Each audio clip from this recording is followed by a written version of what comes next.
40 লাখ মহিলাই আবেদন কৰিছিলে এটা এটাকৈ পৰীক্ষা কৰোতে অলপ সময়ৰ প্ৰয়োজন আছিলে ফেব্ৰুৱাৰী মাৰ্চ মাহত আপোনালোকৰ বেংক একাউণ্টত যিমান মহিলা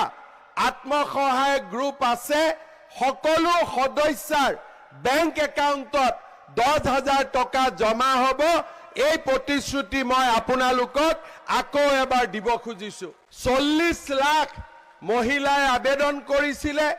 এটা এটাকৈ পৰীক্ষা কৰোতে অলপ সময়ৰ প্ৰয়োজন আছিলে ফেব্ৰুৱাৰী মাৰ্চ মাহত আপোনালোকৰ বেংক একাউণ্টত যিমান মহিলা আত্মসহায়ক গ্ৰুপ আছে সকলো সদস্যাৰ বেংক একাউণ্টত 10,000 টকা জমা হ'ব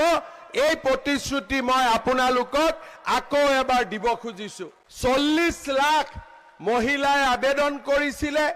এটা এটাকৈ পৰীক্ষা কৰোতে অলপ সময়ৰ প্ৰয়োজন আছিলে ফেব্ৰুৱাৰী মাৰ্চ মাহত আপোনালোকৰ বেংক একাউণ্টত যিমান মহিলা আত্মসহায়ক গ্ৰুপ আছে সকলো সদস্যাৰ বেংক একাউণ্টত 10,000 টকা জমা হ'ব এই প্ৰতিশ্ৰুতি মই আপোনালোকক আকৌ এবাৰ